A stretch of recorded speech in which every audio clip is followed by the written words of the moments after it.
Hi guys, it's me, Vanessa. So I'm here to actually talk about a book that really influenced my upbringing. Disclaimer, I am not Mormon. I do not go to the Mormon church. However, I was raised Mormon. My father's Mormon, my brothers are Mormon, my mother's Mormon, my grandparents, my aunts, my uncles, my cousins. So it's been a very influential book in my life. I've had to read it while I was younger, and I also had to reread it as an adult attending Brigham Young University. Brigham Young University is the university of the church.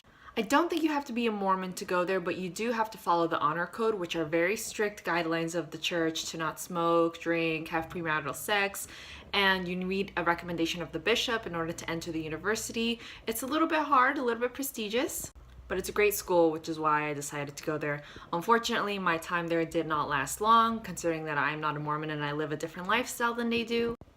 But one of the things that I did have to do while I was attending there is reread the Book of Mormon, so I thought, why not a book review on what this mysterious book that people know very little much of is about? The Book of Mormon is meant to go hand in hand with the Bible as another testament of Jesus Christ. It is all Jesus based, which is why the Mormon Church is actually officially called the Church of Jesus Christ of Latter-day Saints. Now, much of the books of the Bible and the prophecies of the Bible have to do with what happened in the Holy Land. But the Book of Mormon is a testament of what happened when there were actually prophets who lived in the Americas. Now, a little bit of a story about that.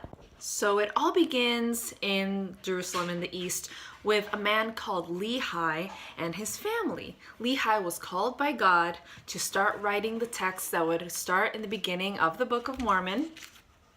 Here are some pictures. And he takes his family and they sail all the way from the Middle East down below, passing Australia, all the way into the Americas. And that's where they land, and that's where him and his sons and their descendants start recording their prophecies about the second coming of Jesus Christ. So the Book of Mormon basically states that after Jesus Christ resurrected, he visited the Americas for a couple of days, and they talk about his visit to the people here in what would be the United States, South America, Mexico. The last prophet to write in the Book of Mormon is the prophet Moroni. Moroni finalizes the Book of Mormon. Moroni takes the plates which were written on gold, so they're called the golden plates, and he buries them in a secret place. Now, hundreds of years later, in about 1820, the plates were found again by a man called Joseph Smith. Joseph Smith prays in upstate New York. He's confused about what church to enter. He's confused about religion, about who is the true voice of God. So he kneels and prays in the woods and is visited by two angels, and they tell him, hey, there are these plates hidden here. You have to dig them up, you have to translate them. And then he does that, and then he turns those writings, those golden plates, into what is now the Book of Mormon, where we have people like Nephi, Alma, Helaman, Mosiah, and of course Lehi, the man who sailed his family to start these records from the east all the way to the Americas. Now keep in mind that this is an unbiased review. I am not Mormon. I do not practice the Mormon religion, but I will say that it is a fascinating book, and if you just like, theological text, like me, I mean, I've enjoyed reading the Bible, pieces of the Quran, the Torah, different writings, Buddhism, Taoism. I've enjoyed reading multiple theological texts, so if you are that type of person, you will very much enjoy the Book of Mormon, except for one section, which I believe is Alma. It's several chapters long. It's right in the middle of the Book of Mormon. It's confusing, it's long.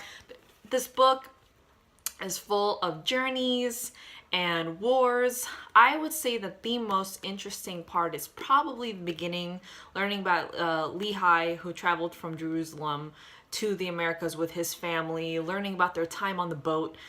His son Nephi was called to be the next prophet, but he had two brothers, Laman and Lemuel, who were basically spawns of evil, even though they weren't Satanists or anything of the sort. They were non-believers, and they were very negative and abusive and just terrible people overall. And you get to experience the kind of sea mania that people enter when they're at sea for too long, because that's a really long trip on a small boat.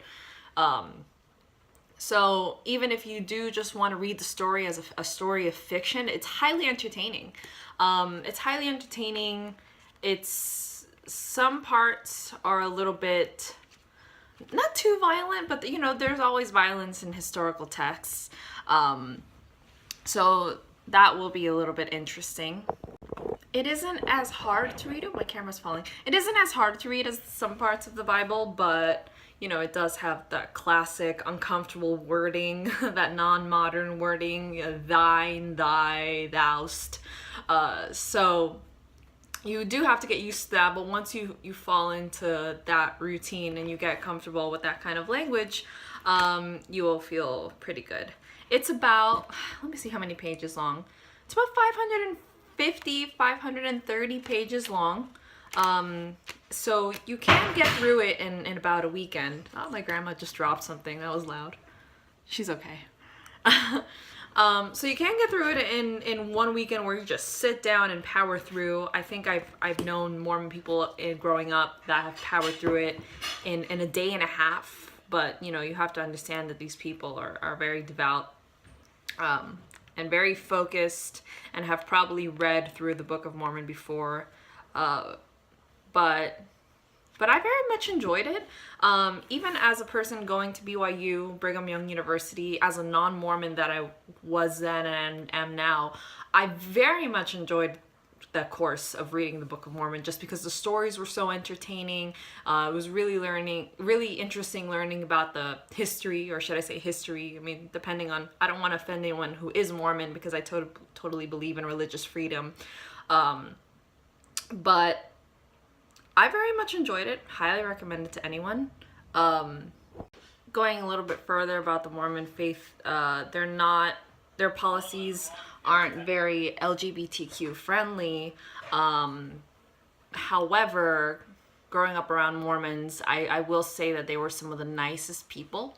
The majority of them. There's always people who you're not going to like at church, but that's just statistics.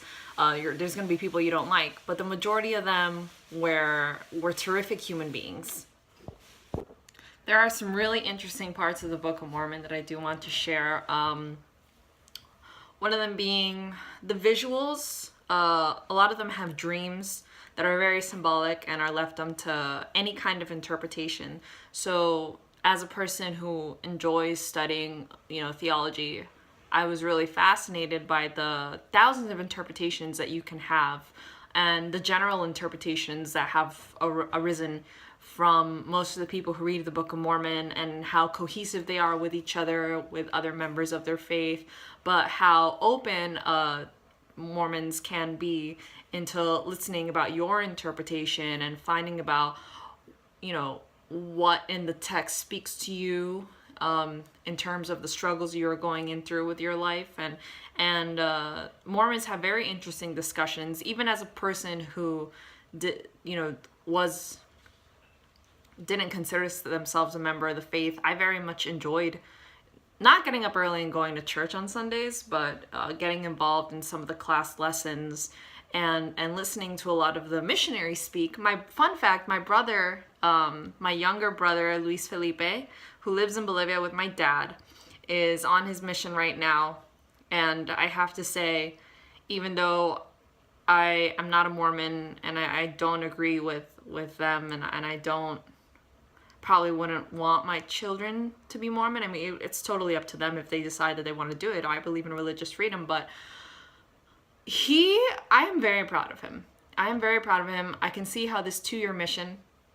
So basically, a 2-year mission in the Mormon church is when you turn into your late teens, early 20s, you are invited to become a missionary, where for 2 years you go and you preach the word of God. And if you guys want to look at missionaries opening their letters, where they find out where they'll be traveling to, because it could literally be anywhere around the world, they're very heartwarming and inspiring, just to see a person opened I can only imagine my brother when he opened his letter and it said, "You're going to Peru," where he is right now. It must have been one of the most exciting, exhilarating things.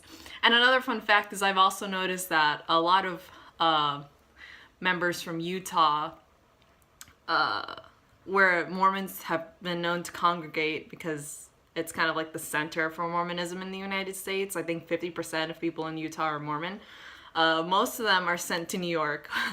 And, you know, tough and rough New Yorkers are sent to places like Costa Rica or like Indonesia or things like that. So it's very interesting. I very much enjoy talking to the missionaries. I mean, they serve their heart and souls, you know, as much as I would enjoy talking to a monk. I mean, it's just, of course, they're very different, but anyone that comes to you with that kind of purity and conviction, you know, you have to appreciate their genuineness. Are all missionaries like that? No, but I would say that the grand majority are a pleasure to have enter your home and just generally bring good vibes. So yeah, the Book of Mormon, it's very interesting. There's plenty left to interpretation. You'll learn a lot about wars. You'll learn a lot about how Lehi's children divided into the sort of like devout people and the heathens, the non-devout people, and how later on, like many years down the road, when these people are no longer that much related to each other, but they still have their differences, they have to fight, or they have to come together, or you have to preach to them, and how society has changed and how they become the good guys. And it's so interesting. If I were to give it a rating on Goodreads, I think I'd give it a 4.5, 4 out of 5. I'd give it a 4 out of 5. It's very good. So yeah, you know, if you are an atheist and you're just interested in learning more about Mormonism, I don't know if reading the Book of Mormon might be the way to learn about more. I think you just pretty much learn the basics about their law of chastity and their word of wisdom, and anything basic theology from the missionaries. The Book of Mormon is a little bit more intense for people who really love, you know, like if you love the Bible, you really enjoy the Book of Mormon. It's pretty similar, just completely different stories.